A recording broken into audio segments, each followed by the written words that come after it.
Hello dear students, मेरे सभी भाइयों का अपने YouTube channel AR online education में आप सभी का स्वागत है।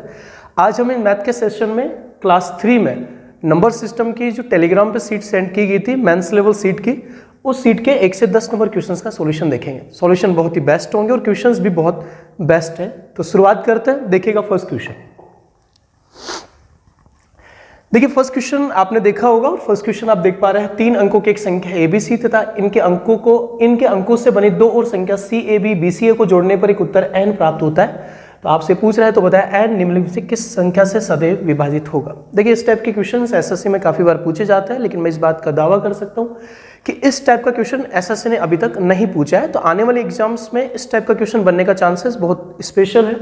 दूसरी इंपॉर्टेंट बात ये होती है कि हम एग्जाम में जब पेपर देते हैं तो 100% मैथमेटिक्स में रिजल्ट निकाल नहीं पाते हैं, क्योंकि उस पेपर में 25 क्वेश्चन या मेंस पेपर में 100 क्वेश्चन में से काफी सारे क्वेश्चन ऐसे होते हैं जो आज तक पेपर्स में नहीं बने और अपडेट हुए क्वेश्चन आते हैं। तो उस कैटेगरी टाइप के क्वेश्चनों में ये एक बहुत अच्छा क्वेश्चन बन सकता है। तो देखिए इसका सोल्यूशन क्या बन पाएगा।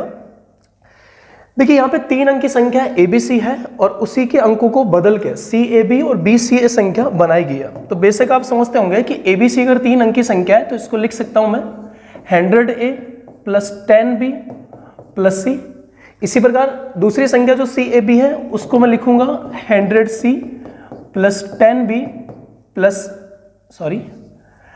10A plus B। And third वाली संख्या जो BCA है उसको हम लिखेंगे 100B plus 10C plus A। अब आपने जैसे क्वेश्चन में बोला कि इन तीनों को जोड़ने पे उत्तर n प्राप्त होता है, तो अगर मैं इन तीनों का एडिशन करूंगा तो आप देख पा रहे हैं 100A है, 10A है और A है, तो कुल मिला के प्रत्येक 111A 111B 111C बनेगा, जिसमें से हम 111 कॉमन ले सकते हैं। तो कोष्टक में A plus B plus C बनेगा और ये जो 111 कोष्टक A plus B plus C आ गया वो क्या है, n है। तो आप यहां से एक बात समझ सकते हैं कि 3 अंक की संख्या ABC और उसके अंकों को पलटने पर CAB और BCA संख्या बनाई जाए और उनको जोड़ने पे जो भी संख्या प्राप्त होगी वो संख्या सदैव 111 का मल्टीपल होगा। अब आप समझ सकते हैं कि अगर तीनों संख्याओं को जोड़ने पे जो योगफल आएगा, योगफल हमेशा 111 का मल्टीपल होगा। इसका मतलब है कि इस योगफल में हमेशा 111 का पूरा भाग जाएगा। अब आप समझ सकते हैं कि 111 जो है वो 111 37 इंटू 3 का मल्टीपल है। 111 37 इंटू 3 का मल्टीपल है। तो आप समझ रहे हैं कि अगर 111 का पूरा भाग जाएगा और 111 का फैक्टर 37 इंटू 3 है, तो इसका मतलब उस संख्या में 37 का भी और उसमें 3 का भी पूरा भाग जाएगा। तो अकॉर्डिंग टू ऑप्शन के हिसाब से आप कह सकते हैं कि दिए गए क्वेश्चन का आंसर जो होगा वो 37 होगा। बहुत ही नाइस क्वेश्चन है और ऐसे अपडेट क्वेश्चन के लिए हमने ऑनलाइन सेपरेट प्रोसेस में इस टाइप के क्वेश्चन का एक कलेक्शन बना के PDF फाइल बनाने की कोशिश किया। चलो नेक्स्ट क्वेश्चन की बात करते हैं। अगला क्वेश्चन आप देख सकते हैं 2 अंकों की एक संख्या AB लीजिए तथा अंकों को पलटने पर प्राप्त संख्या BA लीजिए तथा इनका योग ज्ञात करें। यदि योग एक 3 अंकों की संख्या DCD है तो बताइए A प्लस B का मान क्या होगा। देखिए ये भी बहुत डिफरेंट क्वेश्चन होगा। आपने अगर अभी तक मैथ के सिलेबस में काफी मेहनत की होगी तो ये क्वेश्चन भी आपको एक डिफरेंट क्वालिटी महसूस करवाएगा। इस क्वेश्चन में भी फॉर्मेट कुछ वैसा ही है। इसने बोला कि 2 अंक की संख्या AB है और उसके अंकों को पलटने पर प्राप्त संख्या BA है।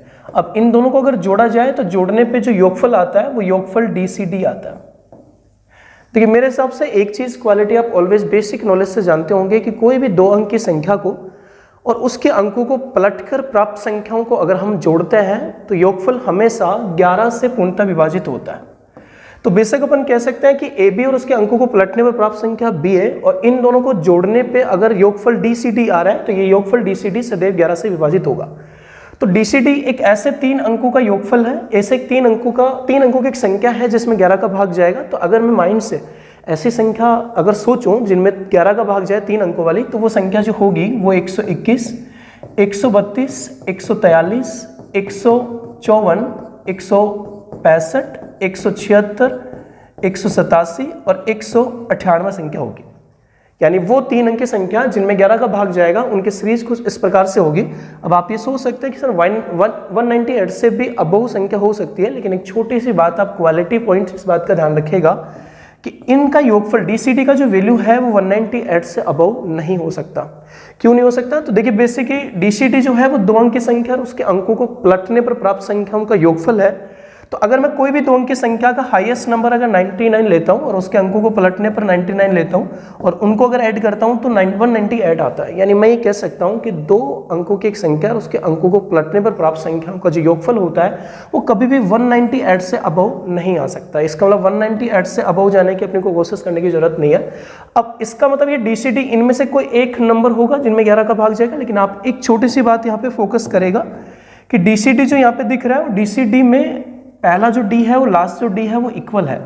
यानी कि डीसीडी 3 अंक की जो संख्या है उसका इकाई अंक और लास्ट वाला जो सैकड़े अंक वो इक्वल है। तो आप इन सारे नंबर्स में देख सकते हैं ओनली सिंगल चांसेस 121 का ही हो सकता है, बाकी इनमें से कोई डीसीडी के इक्वल नहीं हो पाएगा। तो हम ये कंफर्म कह सकते हैं कि 121 जो होगा वो डीसीडी का मान होगा और डीसीडी 121 है। अब आप ध्यान रखिएगा ये जो 121 हमने डीसीडी का वैल्यू निकाला है वो दो अंक की संख्या ए बी और उसके अंकों को पलटने पर प्राप्त संख्या बी ए का योगफल। और आप समझ सकते हैं कि योगफल में सदैव किसका भाग जाता है, 11 का भाग जाता है। और अगर हम इसमें 11 का भाग देते हैं तो 11 का भाग देने पे जो भागफल 11 आता है, आपको पता होगा कि ये जो भागफल 11 आता है वो 11 इस दो अंक की संख्या के दोनों अंकों का योगफल होगा। तो आपने यही क्वेश्चन में पूछा गया है कि a प्लस बी का मान कितना होगा और a प्लस बी का मान 11 होगा और इस क्वेश्चन का आंसर 11 निकल पाएगा। उम्मीद करते हैं क्वेश्चन आपको अच्छा लगा होगा और समझ में आया होगा। फिर भी अगर दिक्कत आती है तो आप कमेंट कर सकते हैं, मैसेज कर सकते हैं। नेक्स्ट क्वेश्चन पे चलते हैं। अगला क्वेश्चन पिछले क्वेश्चन का ही जस्ट सेम पोर्शन में अपडेट करके एक छोटा सा चेंजेस लैंग्वेज में चेंज करके क्वेश्चन बनाया गया। एक बात देखिए बता देता हूँ मैं यहाँ पे कि सीट जो अपन ने बनाई थी उस सीट में थोड़ा सा मिस्टेक पॉइंट यहाँ पे था। यानी कि जो पी एक्स पी यहाँ पे आपको क्वेश्चन में दिख रहा है वो सीट में पी एक्स क्यू था, बल्कि आप उसको करेक्शन कर लीजिएगा, यहाँ पे पी एक्स पी आएगा। देखिए पिछले क्वेश्चन के नॉलेज से मैं ये बात समझ चुका हूँ कि अगर दो अंक की संख्या एक्स वाई है और उसके अंकों को पलटने पर प्राप्त संख्या वाई एक्स है और इनको जोड़ने पर एक 3 अंक की संख्या पी एक्स पी आती है तो उस 2 अंक की संख्या के दोनों अंकों का गुणनफल क्या होगा। पिछले क्वेश्चन में आपसे उस 2 अंक की संख्या के दोनों अंकों का योगफल पूछा था। सेम वही सिचुएशन में अपन फिर से कहेंगे कि 2 अंक की संख्या एक्स वाई है और उसके अंकों को पलटने पर प्राप्त संख्या वाई एक्स है और इन दोनों को जोड़ने पे जो रिजल्ट आता है वो पी एक्स पी आता है। तो इस बात को दोहराने की जरूरत नहीं है कि ये पी एक्स पी जो होगा वो कंफर्म 121 होगा, क्योंकि ये भी पी और ये भी पी है। तो इसका मतलब 3 अंकों का ऐसा रिजल्ट जिसमें 11 का भाग जाएगा, फर्स्ट एंड लास्ट डिजिट अगर सेम होना चाहिए तो सिवाय 121 के वो और कुछ हो नहीं पाएगा। तो देखिए 121 अगर पी एक्स पी का मान है तो सदैव इसमें किसका भाग दिया जाएगा, 11 का, क्योंकि 2 अंक की संख्या और अंकों को पलटने पर प्राप्त संख्याओं का जो योगफल 121 है वो सदैव 11 से विभाजित होगा और 11 से विभाजित करने पे जो आंसर 11 आएगा, ये 11 जैसे पिछले क्वेश्चन में बताया ये 11 उस 2 अंक की संख्या के दोनों अंकों का योगफल होगा, यानी x और y का योगफल होगा। देखिए इस क्वेश्चन में अपने को ये पता चल गया कि दोनों अंकों का यानी 2 अंक की जो संख्या थी उसके दोनों अंकों का योगफल 11 है, हमें गुणनफल चाहिए। तो इस क्वेश्चन में एक इंपॉर्टेंट स्टेप ये चेंजेस करता है कि आपको ये बात कंफर्म दिख रहा है कि पी एक्स पी का मान 121 है। तो देखिए पी एक्स पी में भी यहाँ पे क्या है, x दिख रहा है, पी एक्स पी में भी यहाँ पे x है। तो मैं कह सकता हूँ कि पी एक्स पी अगर 121 के इक्वल है तो इसका मतलब x का वैल्यू क्या होगा, 2 होगा। अब आप जानते हैं कि x ही तो वो 2 अंक की संख्या का दहाई का अंक है, तो x का वैल्यू अगर 2 होगा देन आप कह सकते हैं कि y का जो वैल्यू होगा वो 9 होगा, क्योंकि x प्लस वाई बराबर 11 है और x का वैल्यू अगर 1 है 2 है तो y का वैल्यू क्या होगा, 9 होगा। और ये x और y ही इस 2 अंक की संख्या के दोनों अंक है। तो आपसे इस क्वेश्चन में यही पूछा गया है कि इस 2 अंक की संख्या के दोनों अंकों का गुणनफल क्या होगा। तो 2 × 9 का अगर मैं आंसर कैलकुलेट करूंगा तो 18 इस क्वेश्चन का सही आंसर हो पाएगा। तो देखिए इस क्वेश्चन में इंपॉर्टेंट स्टेप पिछले क्वेश्चन से ये था कि पी एक्स पी इक्वल है 121 के, तो आप कह सकते हैं कि x का जो वैल्यू होगा वो 2 होगा और x प्लस वाई अगर 11 है तो y का वैल्यू 9 होगा। तो 2 अंक की संख्या का इकाई और दहाई के जो अंक है वो 9 और 2 होंगे और दोनों का गुणनफल 18 होगा। चले अगले क्वेश्चन पे चलते हैं। देखिए नेक्स्ट क्वेश्चन एक बहुत ही डिफरेंट टाइप का क्वेश्चन है। एसएससी ने अभी तक इस टाइप के क्वेश्चंस नहीं पूछे गए, लेकिन मैंने जैसे बताया कि कई बार पेपर्स में 1 या सेकंड 1 या 2 क्वेश्चन ऐसे चांसेस के बनते हैं जो बहुत ही अपडेट और डिफरेंट टाइप के क्वेश्चन होते हैं जो कंपटीशन की बुक से अपन कवर नहीं कर पाते। तो एक बहुत अलग टाइप का क्वेश्चन ये है कि निम्नलिखित में से कौन सा संख्यायन की भारतीय पद्धति के अनुसार सही है। यहाँ पे 4 संख्या आपको दी गई है और इन संख्याओं में फर्क ये है कि इसमें 3 अंक बाद 2 अंक बाद कोमा लगाया गया और इनमें 3 अंक बाद कोमा लगाया और ऑप्शन में केवल फर्स्ट सेकंड सही है, इस टाइप के ऑप्शन दिए गए। देखिए मैं थोड़ा सा बेसिक पोर्शन आपको क्लियर कर देता हूँ। बेसिकली भारतीय संख्यान पद्धति जो होती है, इंडियन नंबरिंग सिस्टम जो होता है, उस नंबरिंग सिस्टम में कोई भी संख्या अगर लिखते हैं, जैसे मान लीजिए मैंने कोई संख्या यहाँ पे लिखी है 356543, तो भारतीय पद्धति के अनुसार जो भी संख्या लिखी जाती है उसके दाईं तरफ से हमेशा पहले 3 अंक बाद और फिर बाद में हमेशा 2-2 अंक बाद कोमा लगाया जाता है। भारतीय संख्या पद्धति के नियम के अनुसार हमेशा कोई भी संख्या में पहले फर्स्ट एंड सबसे पहले 3 अंक बाद और उसके बाद हमेशा 2-2 अंकों बाद कोमा लगाया जाता है। लेकिन अंतर्राष्ट्रीय संख्या पद्धति इंटरनेशनल नंबर सिस्टम जो होता है उसके अनुसार कोई भी संख्या अगर अपन लिखते हैं तो उस संख्या में हमेशा 3-3 अंक बाद कोमा लगाया जाता है। दोबारा फिर रिपीट कर लीजिएगा, भारतीय नंबर सिस्टम जो होता है उसका नियम है 3 अंक बाद, फिर 2 अंक बाद, फिर 2 अंक बाद, लेकिन अंतर्राष्ट्रीय जो संख्या पद्धति होती है उसका नियम है 3-3 अंक बाद। तो आपने क्वेश्चन में ये पूछा है कि भारतीय संख्या पद्धति के अनुसार कौन सा सही होगा, तो भारतीय संख्या पद्धति के अनुसार वो सही होगा जिसमें 3-2-2 का सीक्वेंस चलता है। तो आप देख पा रहे हैं पहला ऑप्शन आपको दिख रहा है जिसमें 3 अंक बाद फिर 2 अंक बाद, और दूसरा ऑप्शन आपको दिख रहा है 3 अंक बाद 2 अंक बाद। तो तीसरा ऑप्शन और चौथा ऑप्शन जो है वो भारतीय संख्या पद्धति के अनुसार ना होकर अंतर्राष्ट्रीय संख्या पद्धति के अनुसार है। तो इस क्वेश्चन का आंसर आपका जो होगा वो पहला और दूसरा सही है, फर्स्ट एंड सेकेंड। बहुत ही सिंपल सा आसान सा क्वेश्चन है, लेकिन काफी स्टूडेंटों को इस बात का नॉलेज नहीं था, तो ये अपडेटिंग पॉइंट था। नेक्स्ट क्वेश्चन देखिए, काफी इंपॉर्टेंट क्वेश्चन है। बहुत सारे स्टूडेंट ऐसे क्वेश्चन को इग्नोर करते रहते हैं कि यार इस टाइप का क्वेश्चन एग्जाम में कहाँ बनने का चांसेस होता है। हालांकि देखिए क्वेश्चन अभी तक एसएससी में नहीं बना है, तो मेरे दिमाग से मैंने क्वेश्चन सोच के दिमाग में रखा है कि आगे वाले एग्जाम्स में इस टाइप का अगर क्वेश्चन बने। देखिए क्वेश्चन ये कहना चाहता है कि 100/2 का लगभग मान क्या होगा। आपसे क्वेश्चन में पूछा गया कि 100/2 का लगभग मान क्या होगा। हालांकि आप कह सकते हैं कि 100 में 2 का भाग देने पे आंसर लगभग कहाँ बनेगा, लेकिन ऑप्शन के अकॉर्डिंग टू ऑप्शन के हिसाब से आपने जो आंसर की डिमांड की है वो लगभग के आंसर डिमांड किया। अगर मैं इस क्वेश्चन को सोल्व करता हूं तो 100/2 का मतलब है कि 50 आंसर आएगा, बट ऑप्शन में 50 आंसर है नहीं। तो इसका मतलब है कि मुझे इन चारों ऑप्शन में से 50 के जो नियरेस्ट आंसर होगा, निकटतम जो आंसर होगा उस पर क्लिक करना पड़ेगा। तो हमेशा जैसे लगभग वाले क्वेश्चन में हम जब ऑप्शन क्लिक करते हैं तो बेसिकली जो सबसे निकट आंसर होता है उस पर अपन क्लिक करते हैं। लेकिन यहाँ पे आपके सामने जो सिचुएशन प्रॉब्लम करेगी वो ये करेगी कि 50 से 0 भी उतना ही निकट है और 100 भी उतना ही निकट है। तो बड़ा काफी स्टूडेंट यहाँ पे कंफ्यूजन हो जाते हैं। कुछ स्टूडेंट बेसिकली 0 पे क्लिक करते हैं, कुछ स्टूडेंट 100 पे क्लिक करते हैं। लेकिन देखिए एनसीईआरटी के प्रूफ के हिसाब से अगर आप बात करते हैं तो एनसीईआरटी के प्रूफ के हिसाब से इस सिचुएशन में जो राइट आंसर माना जाएगा वो 100 माना जाएगा। हालांकि इस टाइप के बेसिक नॉलेज का बेशक काफी सारे स्टूडेंट को नॉलेज नहीं होगा, बहुत अच्छे से क्वेश्चन वो स्टूडेंट समझते होंगे, लेकिन छोटे छोटे पॉइंट्स उनकी प्रॉब्लम्स बन सकती है। लेकिन मैंने आपको यहाँ पे प्रूफ दिया है कि एनसीईआरटी का प्रूफ मैंने आपको बताया क्लास नंबर 6 का। अगर आप पेज नंबर 32 पे एनसीईआरटी की जो बुक है उसके 32 पेज पे 6 क्लास के बुक में अगर आप ये चीज देखेंगे तो आप महसूस कर पाएंगे। तो हो सकता है आगामी एग्जाम्स के प्रोसेस में इस टाइप की सिचुएशन आपके सामने बन पाए। तो चलते हैं नेक्स्ट क्वेश्चन पे आते हैं। फिर देखिए अगला क्वेश्चन काफी अच्छा क्वेश्चन है। दिए गए पर्सन में a+b का होल स्क्वायर का मान क्या होगा, और इस टाइप के क्वेश्चन काफी एग्जाम में बनते हैं।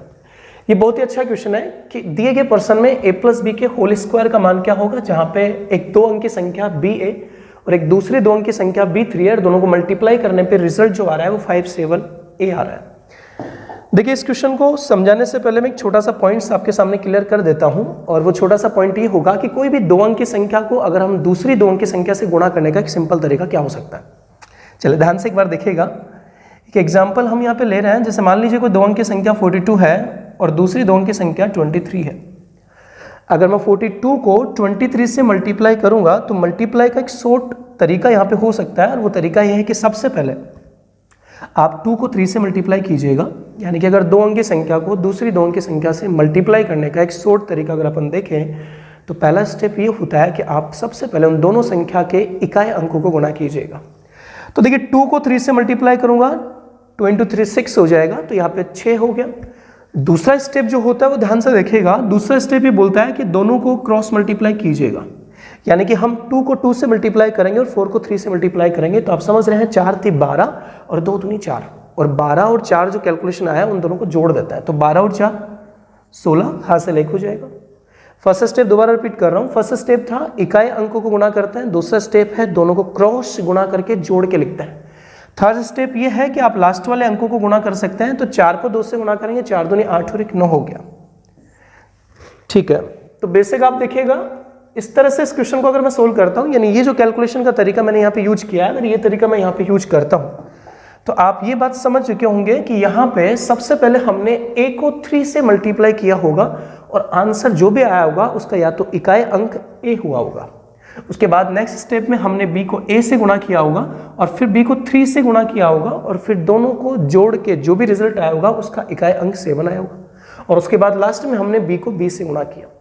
तो देखिए सबसे पहला जो इंपॉर्टेंट पॉइंट ये है कि अगर मैं यहाँ पे a की जगह 0 से लेकर 9 तक के अंकों में कोई ऐसा अंक आना चाहिए जिसको 3 से मल्टीप्लाई करने के बाद जो रिजल्ट है उसका भी इकाई अंक वही होना चाहिए। तो माइंड का अगर आप यूज करेंगे तो ऐसे सिचुएशन में 2 ही चांस पॉसिबल है, या तो 0 या 5, क्योंकि अगर मैं a के स्थान पे 0 रखूंगा और 3 को 0 से मल्टीप्लाई करूंगा तो यहाँ भी a का मान 0 ही होगा, या फिर मैं a के स्थान पे अगर 5 रखूंगा और 3 से 5 को अगर मल्टीप्लाई करूंगा तो 3 पंजे 15, तो a का मान भी 5 होगा। तो देखिए दोस्तों यहाँ पे 2 सिचुएशन बनती है। 2 सिचुएशन में पहली सिचुएशन बनती है b0 और b3 और सेकेंड सिचुएशन जो बनती है वो सेकेंड सिचुएशन b5 और यहाँ पे b3 की सिचुएशन बनती है। अगर मैं पहली वाली सिचुएशन को अगर मैं क्लियर करता हूँ, फर्स्ट वाले पॉइंट को क्लियर करता हूँ, ओके देखिएगा 3, तो सबसे पहले हमने जब 3 को 0 से मल्टीप्लाई किया होगा तो यहाँ पे 3 आया होगा, तो ये सिचुएशन आपकी क्लियर है कि यहाँ वाला डिजिट और यहाँ वाला डिजिट इक्वल है। सेकेंड स्टेप इसके अनुसार अगर आप देखेंगे तो सब आपने b को 0 से मल्टीप्लाई किया तो ये 0 हो गया।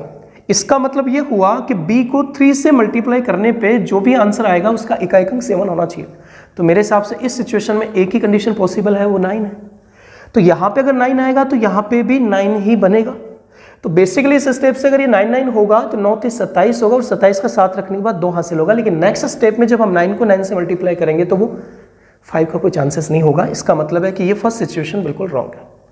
सेकेंड सिचुएशन से अगर मैं b का आंसर कैलकुलेट करता हूं तो सबसे पहले 5 को 3 से मल्टीप्लाई करेंगे तो 5 3 15 और हासिल यहाँ पे 1 बन जाएगी। Second step according to this, second step में अगर अपन चलते हैं तो हमने b को 3 से गुणा किया होगा और इस b को 5 से गुणा किया होगा।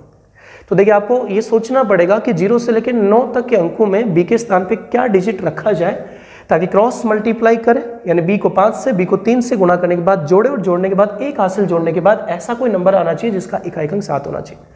तो इस सिचुएशन में अगर आप माइंड यूज करेंगे तो बेसिकली यहाँ पे b के स्थान पे 2 बनने का चांसेस होगा। अगर मैं b के स्थान पे 2 पुटअप करता हूं तो आप देखेगा 3 दूनी 6 और 5 दूनी 10, 3 दूनी 6 और 5 दूनी 10 हो गया और 10 और 6 16 और एक हासिल अगर आप ऐड करेंगे तो 17 हासिल 1 होगा। उसके बाद 2 दूनी 4 और 1 5 होगा। तो देखिए बहुत ही इजी टाइप का सिंपल टाइप का क्वेश्चन है, बट अच्छा क्वेश्चन है, मॉडरेट क्वेश्चन आप कह सकते हैं इसको। तो सेकेंड सिचुएशन से मैंने इस बात का पॉइंट क्लियर कर लिया है कि a का जो वैल्यू होगा कि यहाँ पे जो a की वैल्यू बनेगी वो a की वैल्यू यहाँ पे 5 होगी और b की जो वैल्यू होगी वो 2 होगी। तो अकॉर्डिंग टू क्वेश्चन आपसे क्वेश्चन में ये पूछा गया कि a प्लस b का होल स्क्वायर क्या होगा, तो a का मान 5 है और b का मान अगर 2 है तो 5 प्लस 2 का होल स्क्वायर जब करेंगे तो 7 का स्क्वायर आके आंसर क्या होगा 49 आंसर बन पाएगा। चले आपको समझ में आया होगा, नहीं तो आप रिवाइज करके फिर से आप देख सकते हैं, कोई दिक्कत नहीं है। चले फिलहाल नेक्स्ट क्वेश्चन की बात करते हैं। नेक्स्ट क्वेश्चन में देखिए पिछले टाइप का क्वेश्चन ही यहाँ पे बना है, सेम प्रोसेस है। आपसे क्वेश्चन में ये पूछा जा रहा है कि a माइनस बी का मान क्या होगा, जहां पे a प्लस a बराबर b है। मतलब फिर से कहना चाहूंगा कि सिंगल डिजिट यानी कि एक अंक की कोई संख्या है जिसको 3 बार जोड़ने पे एक 2 अंक का रिजल्ट ba आता है। अब आप इस बात को फोकस कीजिएगा कि यहाँ पे और यहाँ पे इन चारों स्थान पे सेम डिजिट आना चाहिए। तो जब आप ऐसे सिचुएशन में जाते हैं तो 2 ही चांसेस हो सकता है, या तो ये 0 होगा या 5 होगा। लेकिन 0 0 0 का ऐड करते हैं तो फिर 2 अंक का रिजल्ट नहीं आ पाएगा। इसका मतलब कंफर्म अपन कह सकते हैं कि यहाँ पे 5 होगा, क्योंकि अगर ये 5 होगा, ये 5 होगा, ये 5 होगा तो इसका रिजल्ट जो आएगा वो 15 होगा। तो आप देख पा रहे हैं a का वैल्यू अगर 5 होगा तो b का वैल्यू 1 होगा। और इस क्वेश्चन में भी आपसे ये पूछा गया कि a माइनस बी का मान क्या होगा, तो a माइनस बी का जो वैल्यू होगा वो 4 होगा और 4 इस क्वेश्चन का राइट आंसर होगा। बहुत ही इजी सा सिंपल सा क्वेश्चन है, आपको अच्छा लगा होगा। चले तो अब नेक्स्ट क्वेश्चन देखिएगा। नेक्स्ट क्वेश्चन आप देख पा रहे हैं 8 नंबर क्वेश्चन है, निम्नलिखित में से कौन सा 72 का सही रोमन मान होगा। देखिए रोमन का कॉन्सेप्ट हम एनसीईआरटी में जब 10वीं क्लास तक का सिलेबस पढ़ते थे तो वहाँ पे अपन काफ़ी इसका यूज करते थे, लेकिन अब बहुत कम यूजफुल आपका प्रोसेस बन पाया। हालांकि एसएससी में स्टेप के क्वेश्चंस नहीं बनाए, लेकिन मैंने आपको बताया कि आपको स्टडी स्टेप से करनी चाहिए कि 80-20 का रेशो आपका रहना चाहिए। तो हमें कुछ ऐसे क्वेश्चंस भी अपडेटिंग पढ़ना चाहिए जो एसएससी में आज तक ना पूछे गए। तो उसी से रिलेटेड एक क्वेश्चन आप मान सकते हैं कि आगे वाली एग्जाम में हो सकता है स्टेप का क्वेश्चन आ जाए कि 72 का सही रोमन मान क्या होगा। देखिए रोमन को समझने के लिए एक छोटा सा कॉन्सेप्ट आपको समझना है और वो कॉन्सेप्ट क्या है इस बात को समझेगा।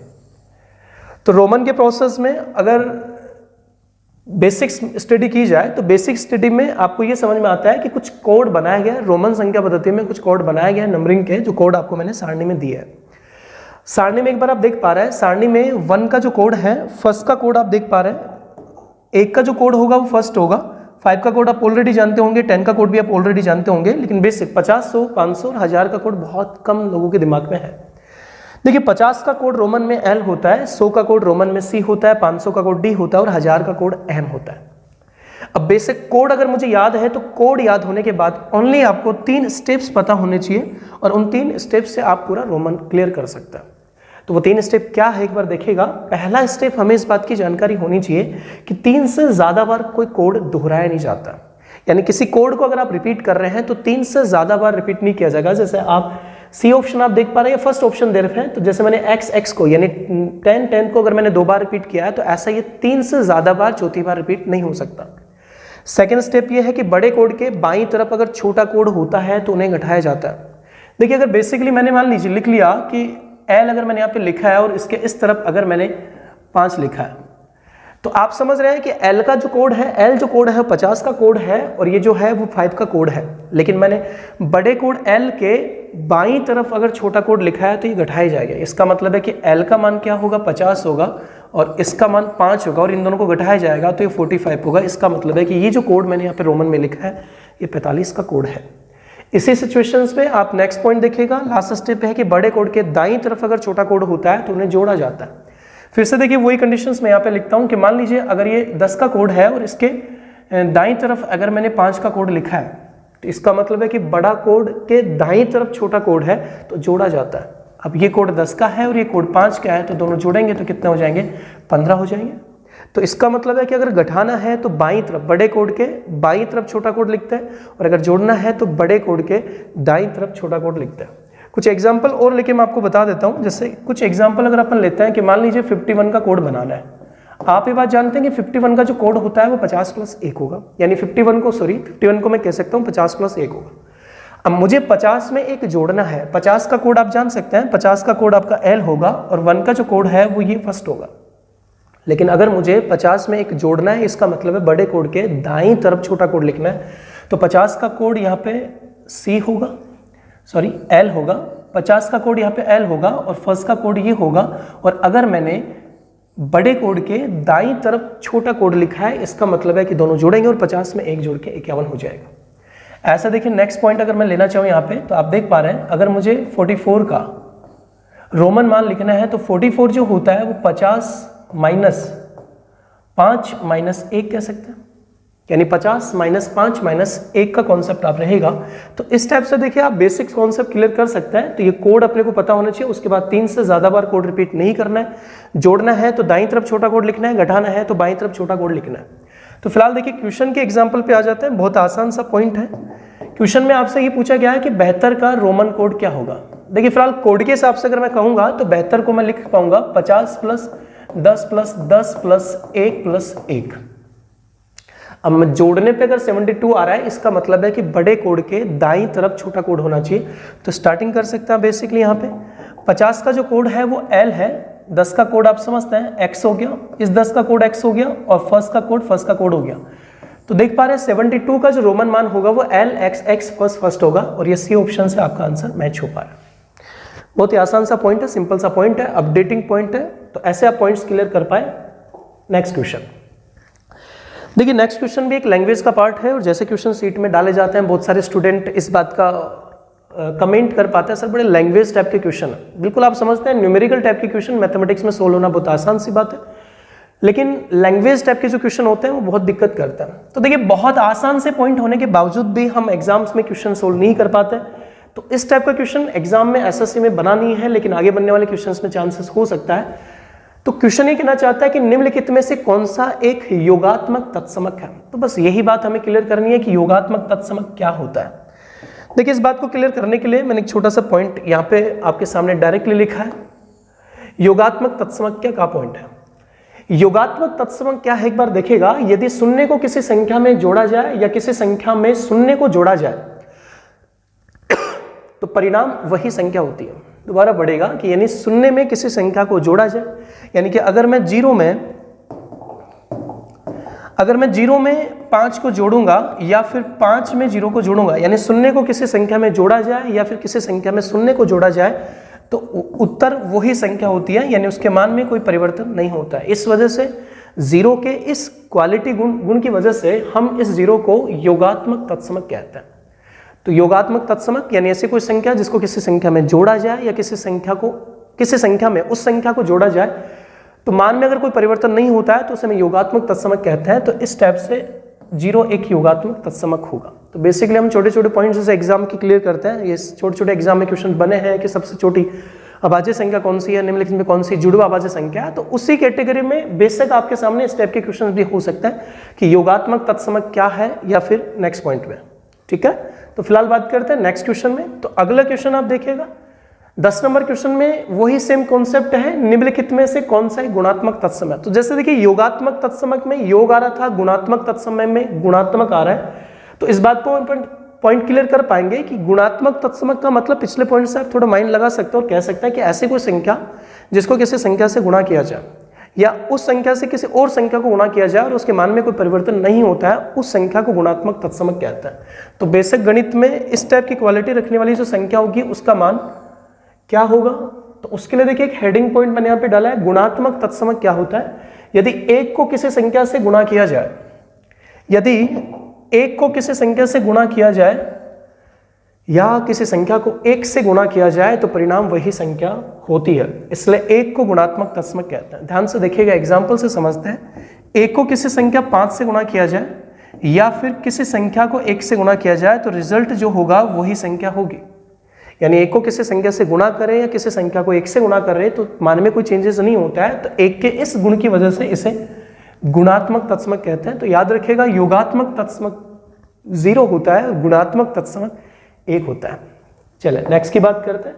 ओके, तो आज के सेशन में देखिए हमने मेंस लेवल जो समाइन टेस्ट सीट थी उसके 31 क्वेश्चन में से 1 से 10 क्वेश्चन का सॉल्यूशन हमने डिस्कशन किया है।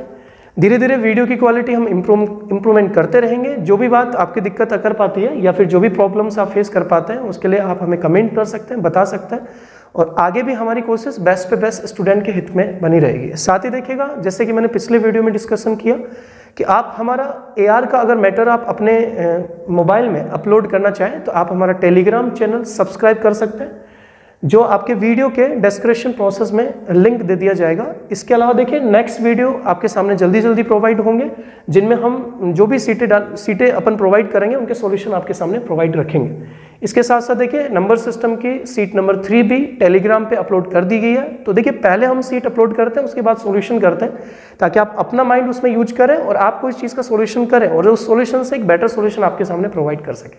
धन्यवाद, बहुत बहुत धन्यवाद आप सभी का। Thank you.